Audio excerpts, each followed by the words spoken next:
This is a Beyond Castorber's podcast, available on iTunes, Audio Boom, Stitcher.com, Player FM, and BeyondCastorber's.com.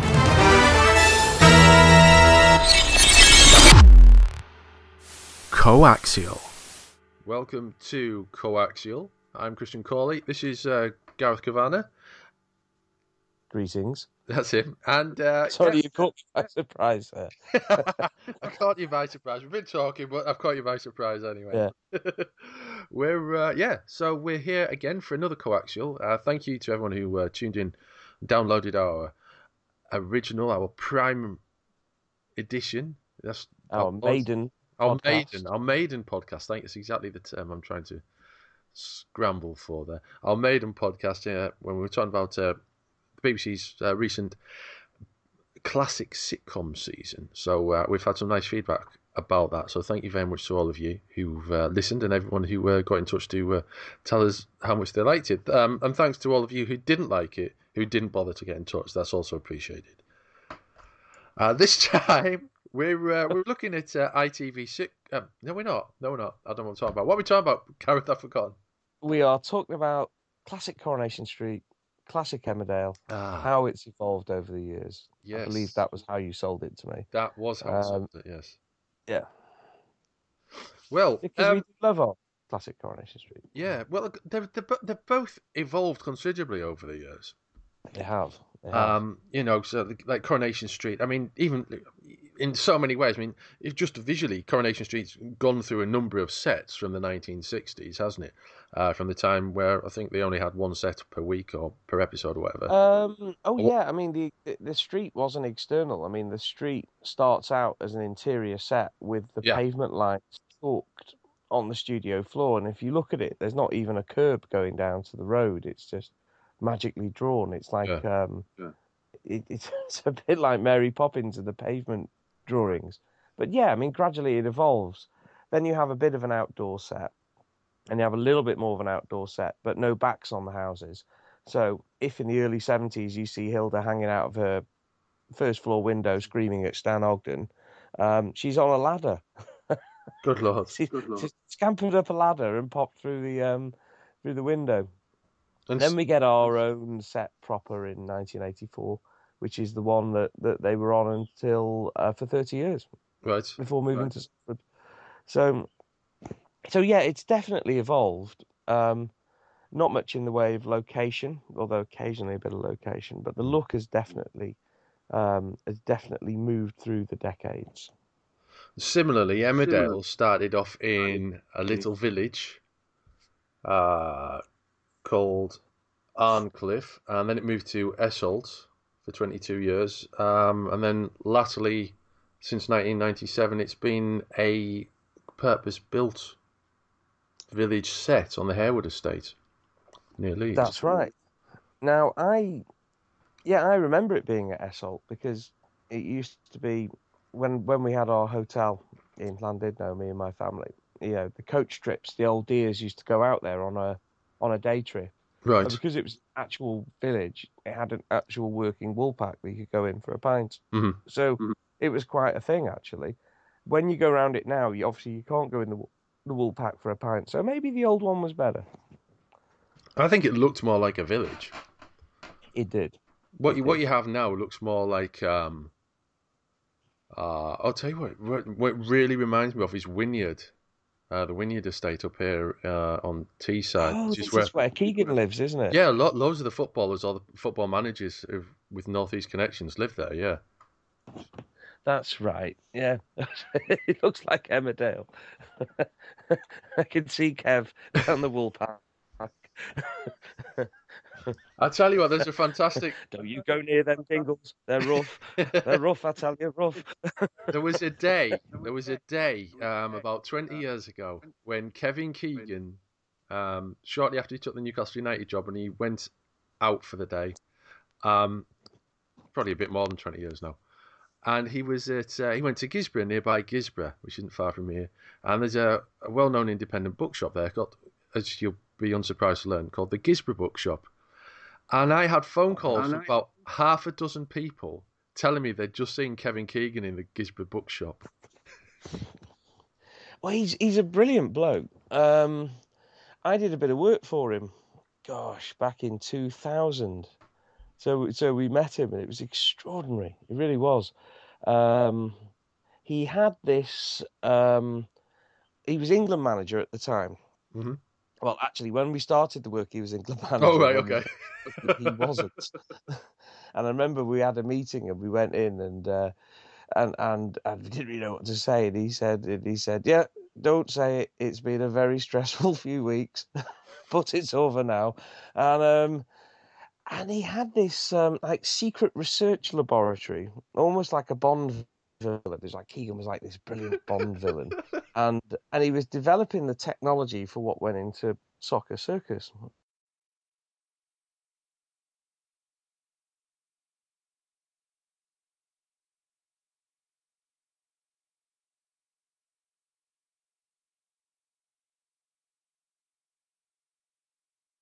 Anyway, Kev was lovely. He was lovely. He was a little bit eccentric, but he always made the tea. And I think although Kev was a sort of outdoorsy Emmerdale man, in his heart, he was a Coronation Street man. Pot of tea on the table, fish fingers and chips. A man of simple tastes. That's where I'll go with it. Okay. I always liked the fact about Kevin Keegan that he never considered himself to be naturally talented, and he worked really, really hard, doing extra training and practicing. Yeah, he was a little asthmatic kid, wasn't he, Yeah, from Scunthorpe, and that's right. He built himself up into into a little mighty dynamo. yeah. Uh, Lovely man, though. Good sense of humour. Excellent, excellent. So, classic Coronation Street, anyway. Yes.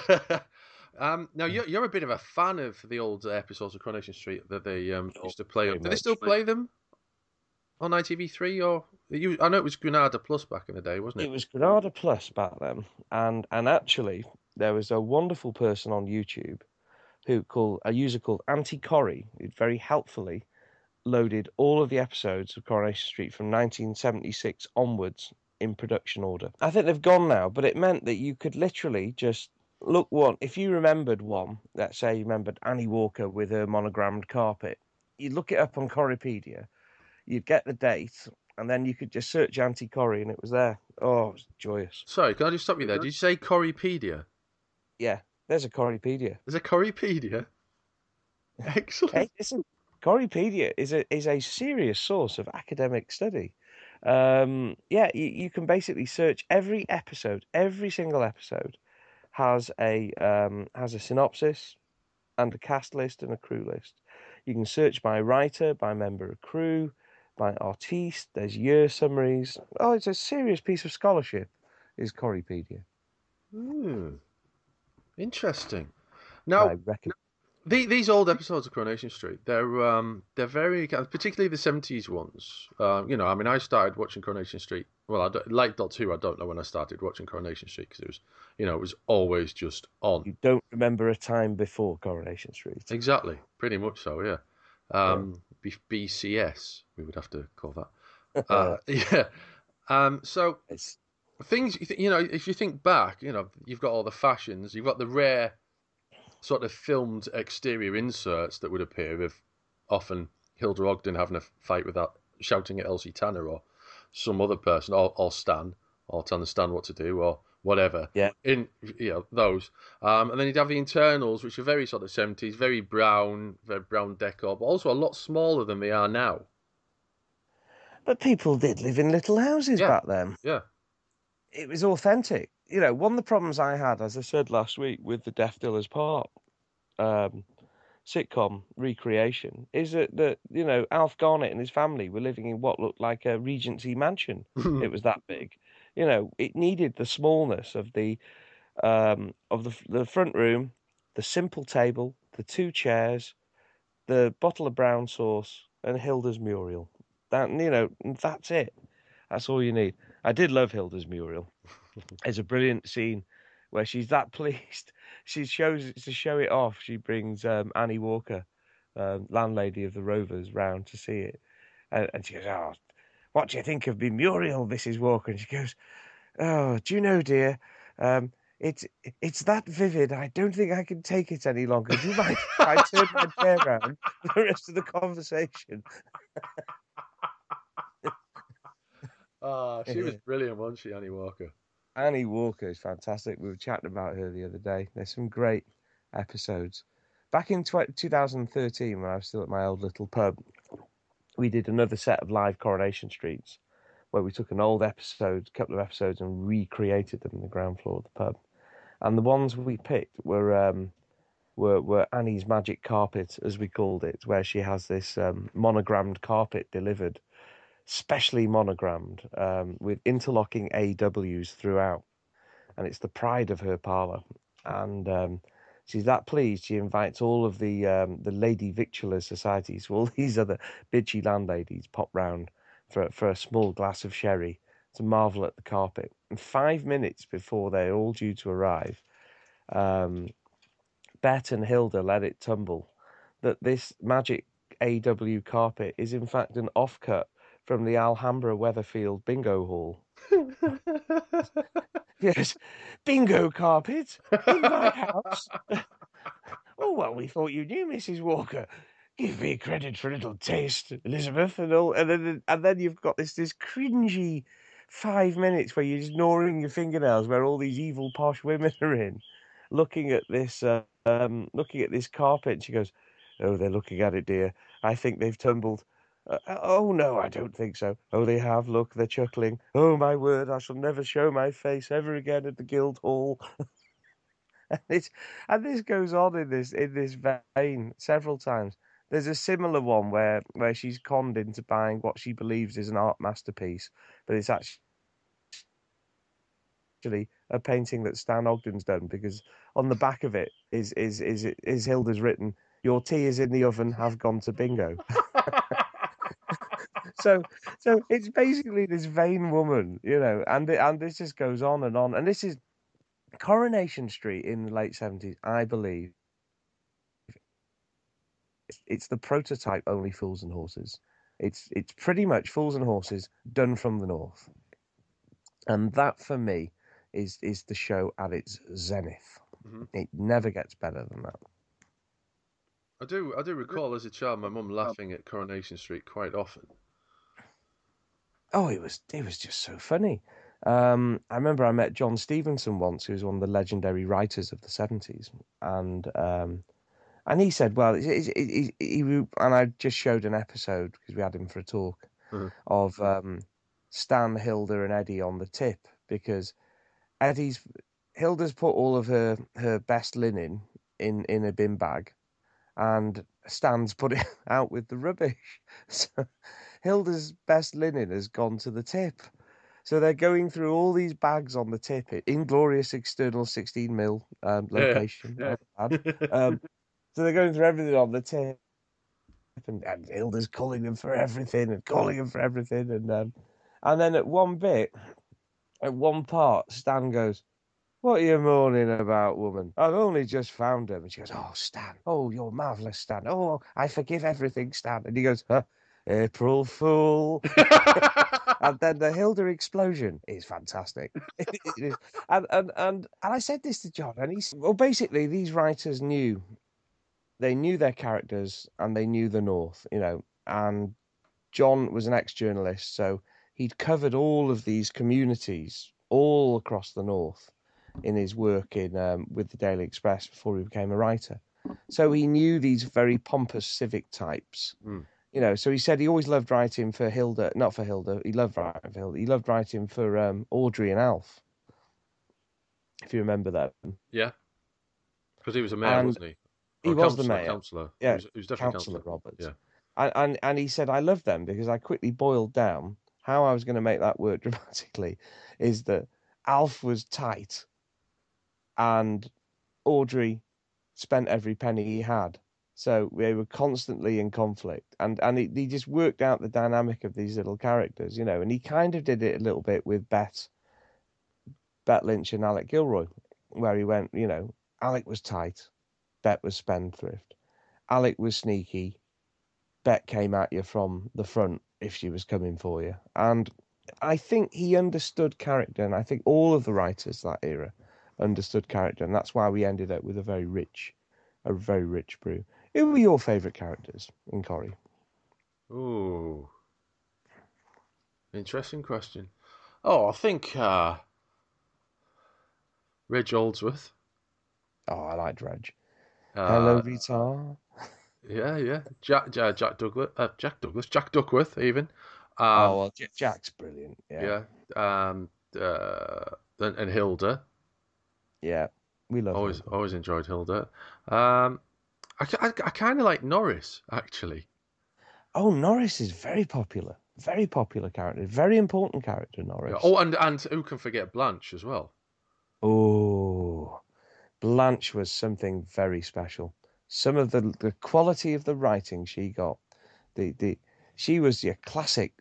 You know, you see Blanche in the 70s. She's quite a robust battle axe, but not that memorable. Mm. When they bring her back as a sort of evil Madame Guillotine, like a private personal torturer for Ken Barlow, it's Coronation Street at its finest. Yeah.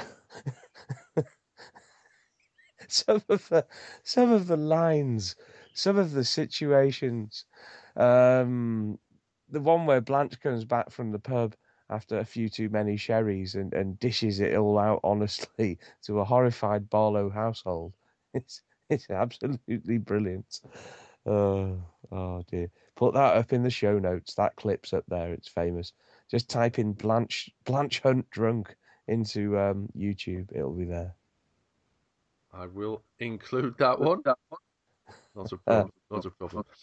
Now we were talking about locations before, weren't we? yes. And there's another element because obviously Coronation Street has grown, and there's always this, there's this big thing about the Rovers Return, seemingly larger, being TARDIS-like basically. It seems to be larger on the inside than it is on the outside. Oh, it And is. It's never yeah, worked. It's never and worked. If the you go famous into thing the about the men's toilets toilets, being in Ken Barlow's you house. go into the Barlows. Yeah, yeah. Well, now I thought Well, about this, and yeah, it did occur to me that in the old days toilets were quite small.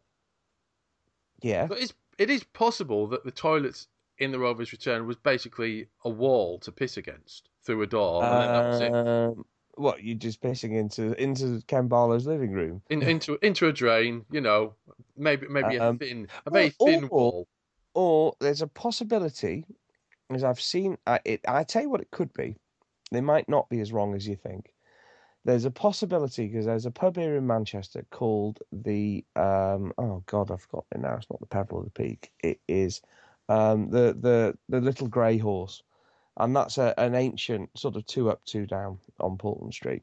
Now to go to the toilet, because the toilet actually is an old outside toilet, which is what it would have been, that Mm, they've included a corridor. So in theory, if there's a small gap between the Rovers and Ken's that you can't see, in theory, you could be going out, turning left, going down a very narrow corridor, and then going into a converted outside toilet hmm on the outside. So that might work. I'll tell you what, there certainly isn't any room for is throughout the 60s and 70s, they had a function room on the back of the Rovers called the Select, Oh which yes. which is absolutely enormous. And there's no way that that fits into it. Although, in theory, in fairness, I think at the time that they used the Select, you could only see the front and side of the Rovers. Right. So in theory, it could be there. The minute they build the real one and open it in 1984, and there's a back alley at the back of it, no, it doesn't work anymore.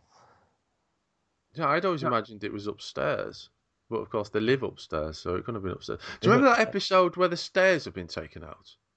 Oh, I love that. And Jack and Vera are That's there. is it Jack or is it Oh, I thought it was Jack and Vera. Is it not Jack and Vera? Because it they had the probably pub at one is Jack point, didn't they? Vera. After Oh all yeah, yeah, that's right. And they have it the after rules. Bet and Alec. Yeah. Yeah, that's I remembered that it's definitely Jim McDonald who's the builder, but I remembered that as being as being Alec Gilroy being famously tight and refusing to pay it. But whether it's Alec or whether it's Jack and Vera, well, it is. Yeah, that's right. He comes back and removes the staircase until they pay. Yeah. That was a moment of No, genius. these days, Coronation Street's a very different beast, isn't it? It is. It is.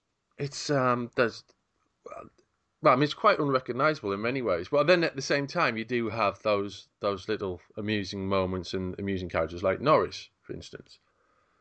I think the setting, which worked so well for Coronation Street, 67 and 80s, is now actively working against it. Whereas the setting for Emmerdale, which was very boring and agrarian for 70s and 80s, it was a farming show Hmm. with a little bit of action, now works because I mean, you know the area quite well. If you go to Ilkley and all these little villages around Leeds, they actually aren't far off off Emmerdale. You have a pub, but quite often it's a nice gastro pub.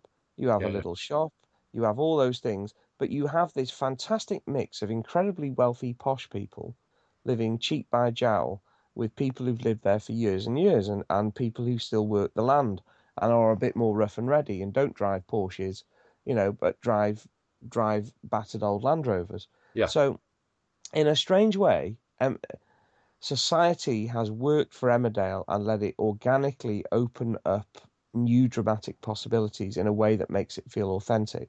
So you can have incredibly glamorous, wealthy people living in these places. Unfortunately for Corrie, it doesn't work. There are incredibly glamorous people there, and there are people with money, but it doesn't ring true that they're all living in this little back street.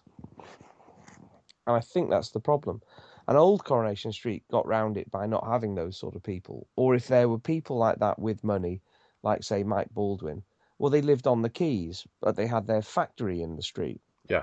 And that felt more realistic. Or we had Better Buys and I liked Better Buys because I liked the idea that people from our little street had to go out into the big world and work in a big supermarket and then mix with people from other places. That worked. I think the smallness, but also trying to cram in like a very nice restaurant and a gym and a this and a that, has sort of worked against it for me in a strange way. Although I understand why you have to have these things in there, because you need a much bigger cast and you need a variety of locations and all those sort of things. But I just think in a strange way, Emmerdale is perhaps in a better place completely by luck. And that's no way that they thought that when they came up with it in 1972. It's ended up in probably a dramatically more satisfying place than Corrie at the moment. Interesting, yeah. Emmerdale obviously started as Emmerdale Farm back in 1972 and created by Kevin Laffey. Was it Kevin Laffey? I forget the guy's name. I'll It's Kevin take your word something. for it. It's Yeah. Kev. You just call him I Kev. never think of Laffey. Emmerdale as being a creator, funny enough. Yeah, it had a Obviously, creator. we know Tony Warren and Coronation Street, but Yeah. no, Kevin I didn't know. Laffey. It was only Didn't know. supposed to run for a few weeks, and it proved to be quite popular. It's the actual series was originally called, as you will know, Gareth, Emmerdale Farm. Indeed, that's how I remember it. Yeah, and I there's been still call several. it that occasionally. Well, yeah, I think I Much do to as the well. irritation of our lass. There's been several Emmerdale Farms over the years. Oh, is that so? There has, yes. The original Emmerdale Farm from 72 to 93, which is always the one that you saw in the Oh, a opening fair run. titles. Yeah. That was in the story. Subsidence forced them to move to a different. Oh, I was hoping that was the one that Phil Redmond flew a plane into. No, that was Subsidence. Then Hawthorne Cottage was Matt Skilbeck and Peggy's former home. That was then renamed Emmerdale Farm, and that was sold and converted into a quarry. And then the third one was Melby Farm, which went bankrupt, and Jack moved into Annie's old cottage in the village. Oh, very and nice. then the fourth one, which is a current Emmerdale Farm, is Butler's Farm, which was acquired by Andy Sugden and Katie. I didn't know they actually still had an Emmerdale farm. I didn't. I thought they'd been so clever by dropping the farm bit, and that they didn't need to have the farm anymore. That it was just Emmerdale. Wow. You know, there was that moment after the plane crash and the aftermath of the plane crash. Oh yeah, yes. When the village was always called Beckendale, wasn't it?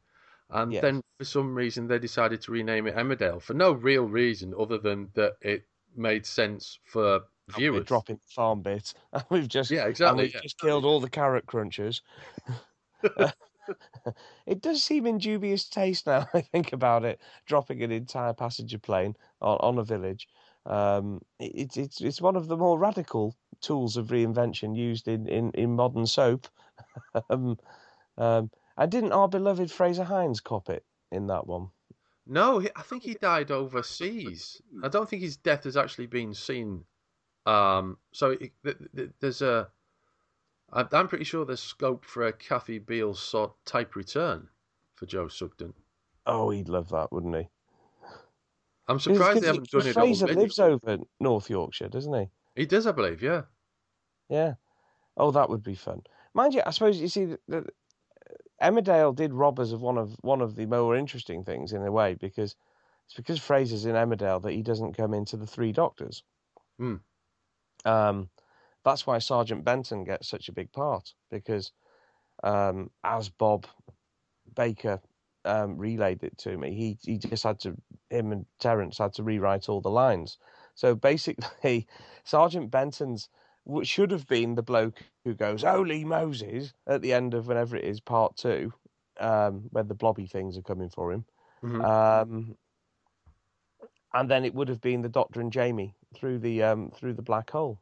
Right. But sadly not.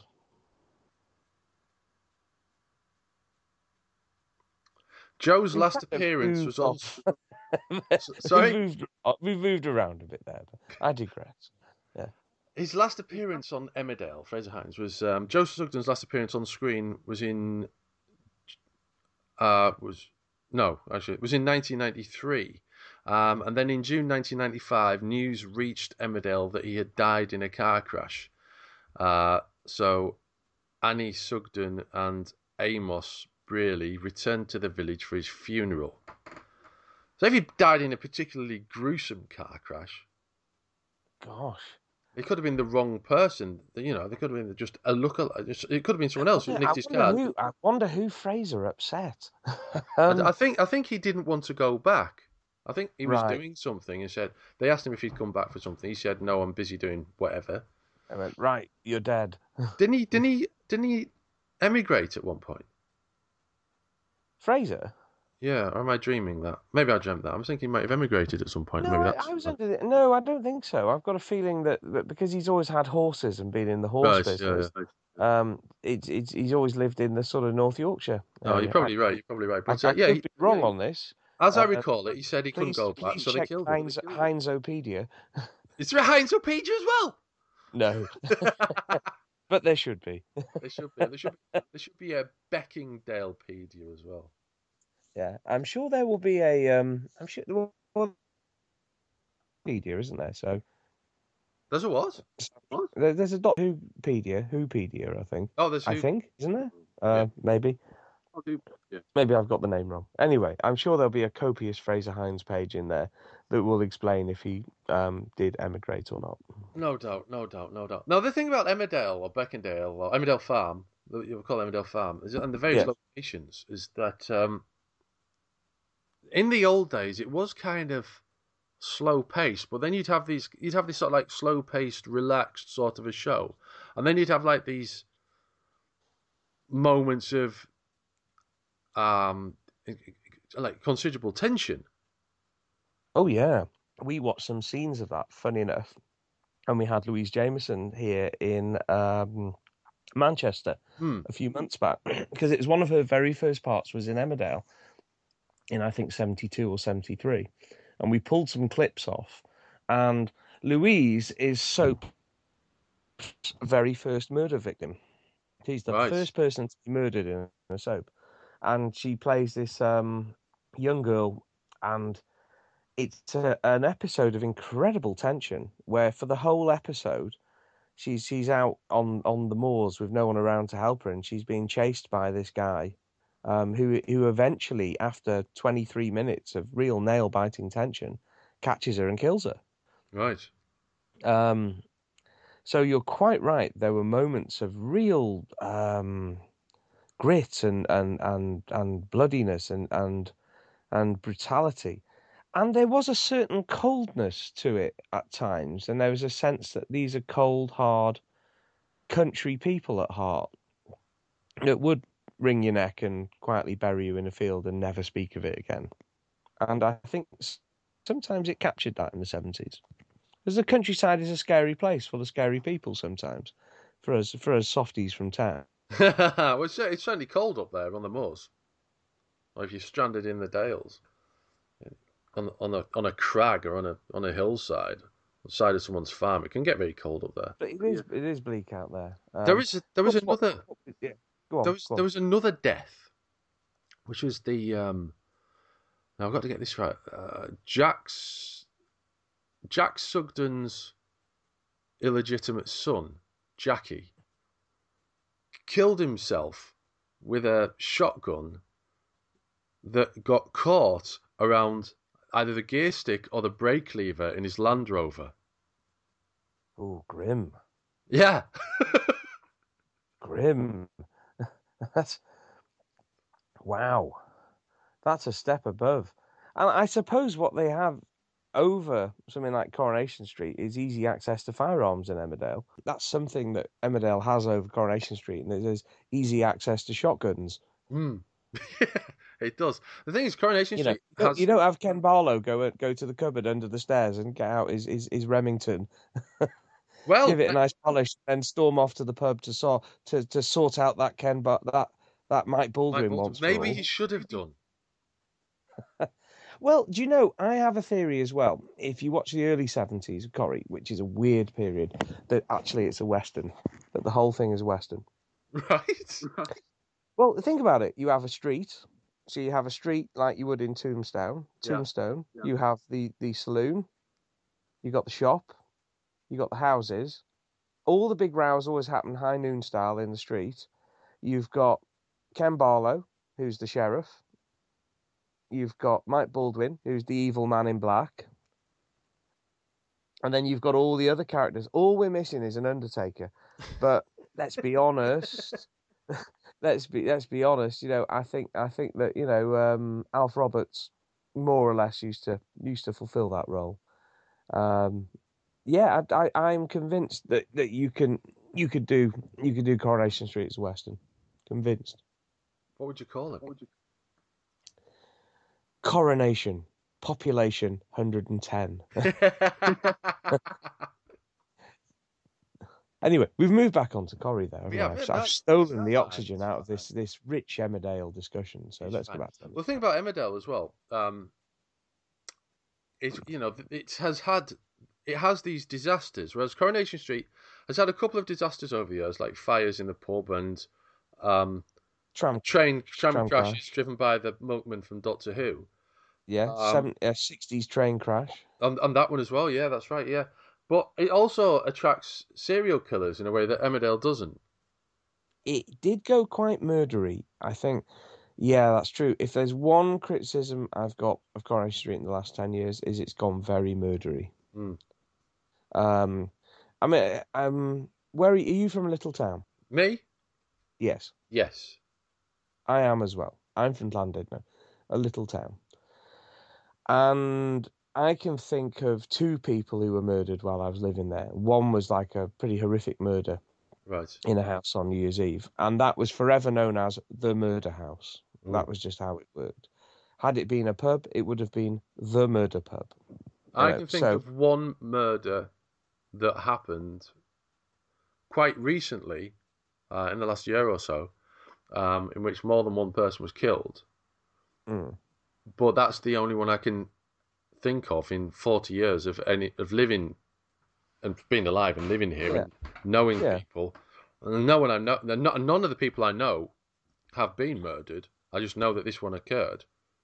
Yeah. So I don't actually know anyone. Murder is a big deal. If we lived in the street, we'd all know at least half a dozen people who were murdered. And if you've been there as long as Rita, you'd know probably a dozen people who'd been murdered. It'd be like downtown Detroit.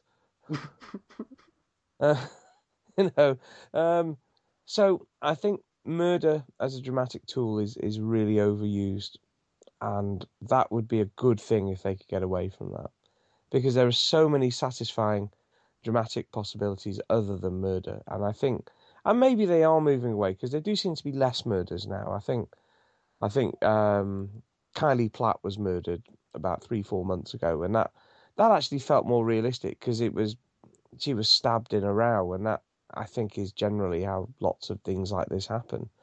It wasn't a sort of serial killery thing. It was a random act of violence that ended nastily. Now, it'd be nice to think that we don't have another murder now for many, many years, and we deal with other things. Yeah, it would. It's interesting that you mentioned about how Emmerdale's kind of accidentally written itself into kind of societal relevance, whereas Coronation Street is kind of heading in the other way, because at the same time, EastEnders is heading in the other way as well. It is. Although I think EastEnders, I suppose, it's always been a little bit more diverse in its population in many ways. Although, isn't it irritating that everyone, to a T, in EastEnders supports West Ham? I've never seen a Man United shirt. Well, it used to be Walford United, didn't it? No, they're all Emmas now. Are they? Right. The Mitchells are all Emmas. There was Shane Ritchie was famously an Emmas. I think who's got the Danny Dyer? They're all Emmas. Yeah. There's the Leyton Orient strips, or the Man United strips, or the Chelsea strips. Seems to be a lot of Chelsea down there when I go. So it's very nice for West Ham and this superior product placement. While Danny Dyer's walking around in his West Ham onesie. There's. And football doesn't really come into the other soaps, although it did in the 70s in Coronation Street. Yeah. The Rovers is a Man City pub in the 70s. Right. Always subtle, but every year in the Rovers, and I'm guessing this must be someone on the set dressing or the camera crew, always used to put up a Man City team poster on the wall. Right. The one where they're all sat there, on the benches. Yeah. With Everton Cup they haven't won that year. It's So it's a Rovers pub. But only West Ham. West Ham appears to be the only club that exists in EastEnders. The other thing about EastEnders and Coronation Street as well, I think increasingly, is that, like, economically, the people don't appear to like if you live near them, these people would. It would be a council house, or everyone would have lived there for like 40 years because they wouldn't be able to buy those houses otherwise. That's true. That's certainly a problem for Emmerdale. Not for Emmerdale. It is a problem for Emmerdale. But I don't think it is a problem for Emmerdale now, because I think because of the people have lived there for a long time, or they turn up and they're quite rich, so they're like moving into these big houses. Well, yes, okay, that's true. That is true. For EastEnders, it is. I remember being quite impressed when the Slaters turned up thousands of years ago, because that did feel realistic. Charlie Slater was a cabbie. He had all these kids, and they all kind of just squeezed into this little house. So that felt quite realistic, actually. But you're right. You'd have to have a pretty good job, wouldn't you, to live in Walford now? Yeah, totally. Yeah. But not so much in Coronation Street. Well, you say there is that. I mean, there is a difference, obviously, because of a different location, different like house prices. Yeah. But at the same time, like new people buying the house for the first time, that is a problem for people now. I guess so. I suppose the only way you can deal with it is to just ignore it. Ignore it, yeah, absolutely. But it is. I remember, of course, Coronation Street was on the cards to end in 1975. Oh, was it really? I remember being told, yeah. And there's and I found a little bit of press snippets around this when I was researching Jack Rosenthal, when we did a stage performance of 2 of his 60s episodes of Coronation Street. Mm-hmm. And in there was a wonderful cutting from the from the Daily Express, where they said, look, we understand Coronation Street might be coming to a close because it's no longer, this is interesting, it no longer reflects current life. All of the backstreet slums are being cleared. It's becoming tower blocks and people are moving out of these areas. It's not. It's an anachronism, and we have a feeling that Granada are going to finish it. And so what they did, they went to a selection of writers and said, how would you end Coronation Street if you've got to end it? And a couple of the answers were quite trite, and some said, oh, it'll never end. They were the right ones. And the best answer was from the late Carla Lane. And she really thought about it, and she said, She said, well, the thing is, you can't end something like Coronation Street just straight away. You'd have to really think about it. She said, so I would need a year to finish Coronation Street, but I'd finish it. And she said, and what I would do, I'd start the year with news that the street is to be cleared and that everything's going to be demolished. Yeah. And I would just use all of the characters to react to that. She said, I'd have older characters who would almost sort of bunker in and would not be moved. She said I'd have some of the older characters becoming more accepting of it and then moving away, but sad that they're not going to live near their friends and moving to new tower blocks and things like that. She said I'd have the younger characters actually very excited about the potential of moving into these marvellous, shiny new tower blocks. And she said, and gradually I'd work it all out over the year, and then I would end it with a big party in the Rovers where everyone goes their separate ways. And she said, that's how I would end Coronation Street. And I think it's as beautiful an ending as I can think. They should keep that on file just in case. They should. Of course, now it'll never end. Although the format of 25 minutes, 6 times a week, may well change. Well, I was going to ask you about this, actually, because, back in the day, it was on twice a week, Mondays and Wednesdays. I think that's right. And then over the years, from sort of 1990 or so onwards, there's been more and more episodes of Coronation Street, hasn't there? Very different. Mondays and Wednesdays, yeah. Yeah. It's more and more and more and more and more. So you have more episodes, which means more writers, more cast, more locations. Yeah. And does it water it down? I think it presents a challenge. And it puts pressure on cast members who are very, very much in demand. That's for sure. Let's say you are continually carrying lots and lots of storylines, then the time you've got to rehearse and learn your lines, it really, it's really compacted. So I think it is difficult. It means you've got to have a large standing cast, which means that not everyone's being played, but it means that they can't do other things. I think that is difficult. But the format has endured because no one's come up with a better way of doing it. It certainly develops. So when we were talking earlier, so one of the reasons we picked these two soaps is because they obviously didn't start at the same time, but they've had considerable developments over the years on ITV. They've changed in different ways and evolved in locations, as we said. And obviously, I know that Gareth knows quite a bit about classic Coronation Street. He's enjoyed classic Coronation Street in recent years. But I know that classic Coronation Street, certainly that late 70s period, is there's a lot of humour in it. But there isn't so much humour in Emmerdale, only in the sort of last maybe 15, 20 years or so. That's been a very big aspect, with sort of like more caricatures and archetypes being introduced into Emmerdale. Than there was originally, with that's kind of its regeneration in 1993 or whenever. Yeah, I mean the Dingles became a lot more light-hearted, and whereas they were sort of scary, they're like a Daleside mafia when they first arrived. Yeah, that's right. Yeah, if you upset them, you end up in a shallow grave. Now, and then they became quite light and amusing, and then they introduced a couple of dotty old bats, and that helped. Always helps. It's the Blanche Hunt maxim. It's a evil old Madam Guillotine, and ideally have two so that they can feud. It's a time-honoured formula, and I think Emmerdale got that. But I do wonder if back in the 70s, the only real sort of Manchester being like the home of Coronation Street. I do wonder if really Yorkshire's only answer to Coronation Street was Last of the Summer Wine. Ooh, I think you're onto something there. I think I might be. I think you're onto something. And those early Last of the Summer Wines are pretty dark. Yeah, they're very grim. 3 old men facing retirement.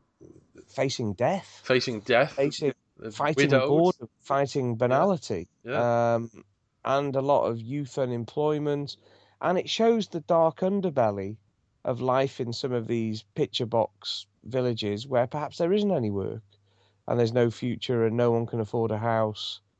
And if you leave school at 16 and you've got no qualifications, then it's the glue factory 50 miles away or it's nothing. Yeah. That's true. That dark underbelly is certainly there. I think you might be onto something there with Last of Summer Wine. I'm actually going to put a link in the show notes, dear listener, to a blog about Last of the Summer Wine, which because Last of the Summer Wine hasn't always been. I know it's obviously it's ended now, but it wasn't always that kind of 3 bed in a bathtub going down a hill. Yeah, pretty much so. Did they ever go down a hill in a bathtub? They must have done. I don't know.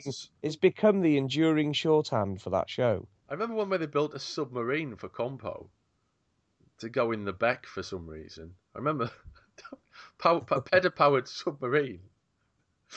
They must have gone down the hill in a bath. Yeah, they must have done. I remember seeing it, but is it one of these fake memories? Like floating heads in jars in Brain and Morbius and things like that, which when you see it just aren't there, but they're in the target. Yeah.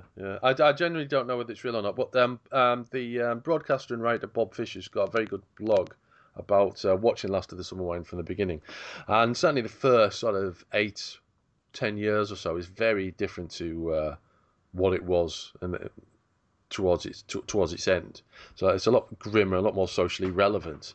And it must have different music because, as I remember, Last of the Summer Wine, it always has that sort of very light, sort of fluty, comedy sitcom music. Yeah, there isn't much of that.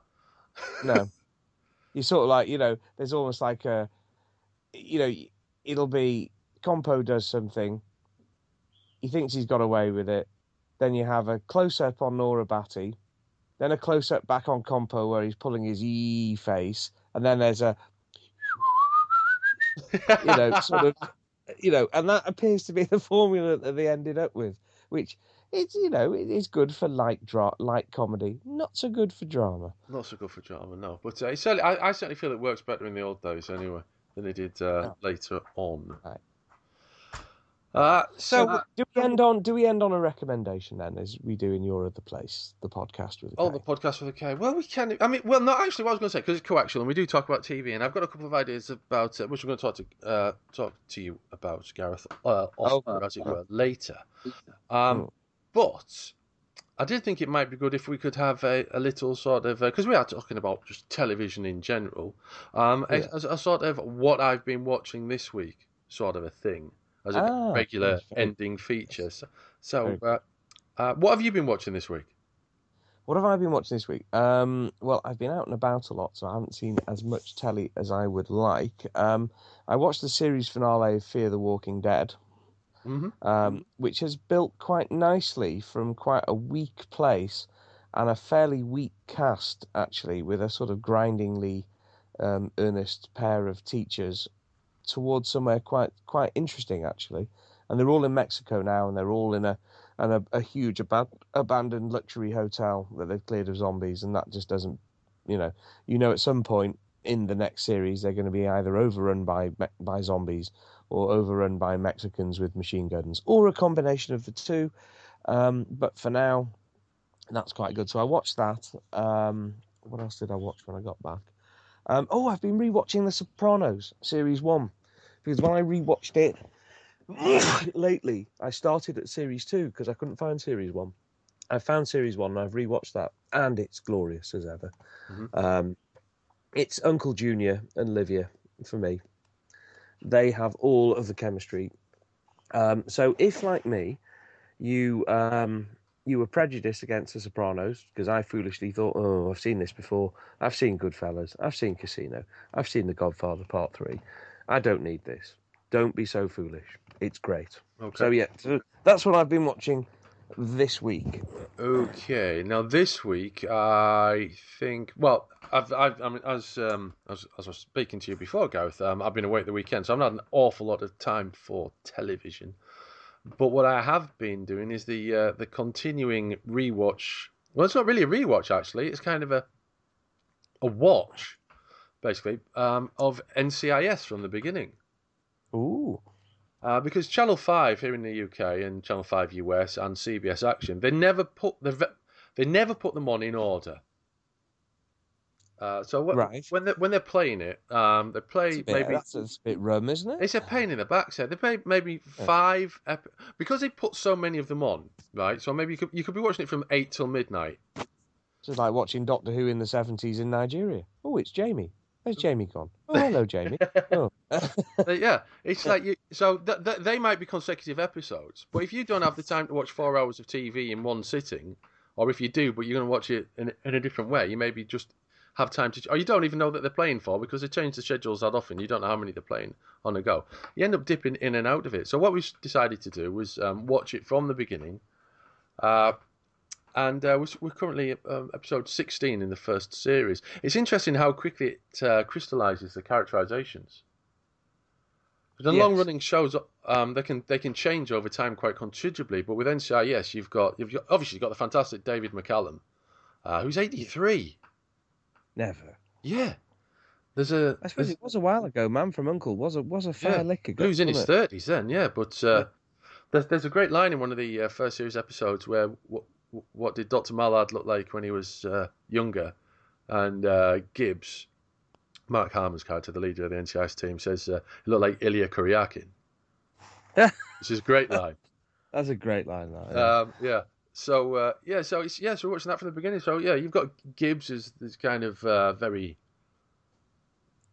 very sort of moral and determined, and rarely shares what's going on in his head. You've got Dinozo, who's he's now Michael Weatherly's now left the show just this year. Shows how long it's been going. As a kind of wisecracking, womanizing character, but there's a lot more to him than that. He's also very needy, in terms of validation of whether he's doing a good job or not. And you've got Abby, the forensic girl, and you've got at this point you haven't got McGee. He's just a occasional character. But you've got Caitlin, who's like the intro character who takes you into NCIS. She joins the NCIS from a job in the Secret Service working on Air Force One in the first episode. So she's very much your gateway into NCIS. But it's interesting how, although she's now left, the main 4 or 5 characters have barely changed over the years, and yet the show's still remarkably watchable. I think it's because it's had such a great ensemble cast.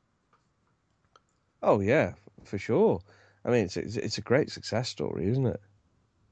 Yeah, I mean, it was spun off from another show called Jack, which with a similar sort of setting, or legal. But I think the reason it does so well is because obviously it came out at the same time or a little bit after CSI, and that's another great line actually in the first episode or the second episode. There's a question: what does is NCIS like CSI? And Dinozo says only if you're dyslexic. Oh, brutal. The CSI is very much a kind of it more changes procedural, a lot, isn't it? Well, it's a lot of it's made up, and I think NCIS is guilty of that a bit as well. But I think CSI is very procedural, but it can also be very much obvious killer of the week or obvious staff problem of the week, and then you've got. That's why I gave up on the Blacklist. That's why I gave up Blacklist, because that felt exactly like that. Right. Although James Spader was good, but the rest of it, now I could leave. But I think NCIS gets around that by having such strong central performances and having that strong ensemble cast, which CSI hasn't managed to do really, beyond the leaders and of each CSI department or whatever. But so NCIS has been what I've been watching this week, and there's 300 plus episodes of it now, so I might be watching it for quite some time. My goodness. My word. Well, we'll see you in 2019. Could well be. Yeah. Okay. Well, thank you for tuning in to this week's our second Coaxial. And if you've any suggestions for any topics we could be chatting about TV, primarily British TV, but not necessarily, do let us know via Twitter to the Beyond Casterbrus, because we're a Beyond Casterbrus podcast. I should have mentioned that earlier. So you can get in touch with us on Twitter at CasterBeyond, and you can drop us an email to podcasterbrus@gmail.com. That's a thing I need to sort out, the email addresses for all these new podcasts. From Gareth and myself, until next time, it's goodbye. Keep watching.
Hello? Good morning. We're on the air. Marvellous. Good morning. We love a good morning. Good morning. Good morning. Good I morning. was fishing by the lake. I'm just making a cup of tea. I'm trying to get the kettle to boil. Do you know I've been making tea wrong all my life, or all of my tea making life. Go on. We ran out of tea. Now usually I let Kerry buy the tea because it comes from the Ringtons man who goes to her mum's house. So it just comes in that way. So it's never really big deal buying tea. And I have decaf tea. Yeah. But we didn't have any. And, everything that was going on at the weekend and that, I thought, well, she hasn't got time to sort this out. I'll just go out and buy some tea. So I went out and bought some tea. I eventually found some decaf tea. Brought it home. Plopped my tea bag in a cup. Just happened to glance at the back of the side of the box and noticed there's all these complicated instructions. Like, no. Yeah, like using a freshly filled kettle rather than relying on the previous water that was in the kettle because there's more oxygen in freshly filled kettle. And also, when you add the water still has to be boiling. Like, it still has to be bubbling in the kettle when you add it into the tea. Into the cup. Yeah. I didn't know this. Oh, I always do that. No, I don't. Well, I do now. I didn't before. I didn't now. I've never done this reboil the fresh kettle thing. Although, no, never reboil the kettle. That's what I mean. But I am tight, so I only put like the minimum in. Yeah, well, I do that as well. Yeah.